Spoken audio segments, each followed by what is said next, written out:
বহুকাল ধরে একটি ধারণা প্রচলিত রয়েছে, যুদ্ধ ছাড়া থাকতে পারে না মার্কিন যুক্তরাষ্ট্র বা ইউনাইটেড স্টেট অব আমেরিকা।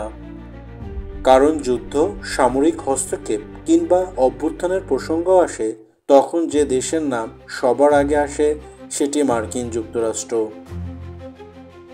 অবাক করা বিষয় হলো, দেশটি তাদের 248 বছরের ইতিহাসের মধ্যে 232 বছরের যুদ্ধের মধ্যে কাটিয়েছে।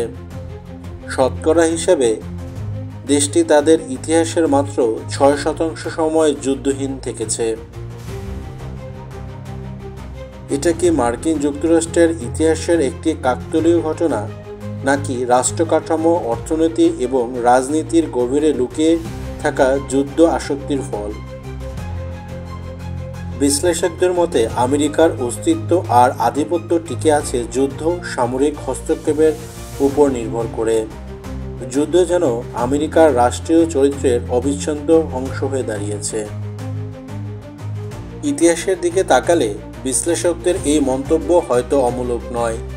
1775 সালে আমেরিকার স্বাধীনতা যুদ্ধ থেকে শুরু করে আজ পর্যন্ত দেশটি কখনো সরাসরি যুদ্ধে, কখনো গোপন অভ্যুত্থান কিংবা সামরিক হস্তক্ষেপের মাধ্যমে বিশ্ব রাজনীতিতে আধিপত্য বিস্তার করে এসেছে। মার্কিন যুক্তরাষ্ট্রের যুদ্ধ আসক্তি কি কেবল ইতিহাসের একটি কাকতালীয় ঘটনা, নাকি অন্য কিছু, জানার চেষ্টা করব ভিডিওর এই অংশে। ভূ রাজনৈতিক নিয়ন্ত্রণ। মধ্যপ্রাচ্যের তেল সম্পদ, কৌশলগত অঞ্চল, সামুদ্রিক করিডোরের উপর নিয়ন্ত্রণ প্রতিষ্ঠা করা যুদ্ধের অন্যতম কারণ। বর্তমানে বিশ্বের 80টিরও বেশি দেশে মার্কিন যুক্তরাষ্ট্রের সামরিক ঘাঁটি রয়েছে। এগুলো কেবল নিরাপত্তা নিশ্চিত করতে নয়, বরং বিশ্বব্যাপী আধিপত্য বিস্তারের অস্ত্র হিসেবেও কাজ করছে।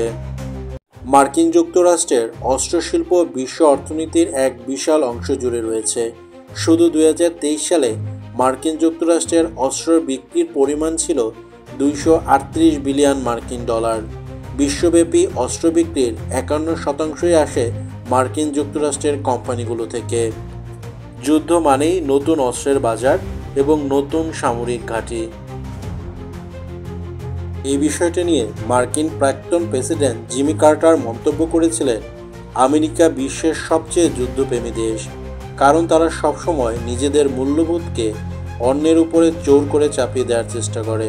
এটা শুধু সামরিক নয়, সাংস্কৃতিক, রাজনৈতিক আগ্রাসনের অংশ। এই যুদ্ধ ক্ষুধা কি থামবে?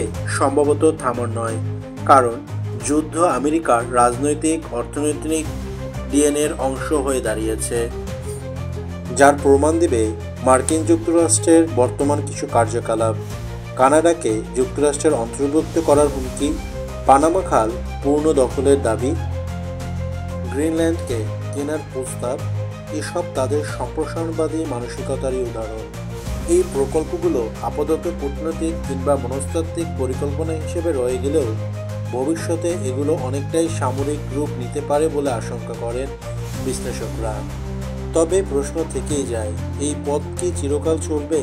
বিশ্ব কি এই যুদ্ধবাজ নীতির বিরুদ্ধে রুখে দাঁড়াবে, নাকি আমেরিকা একদিন যুদ্ধ ত্যাগ করবে?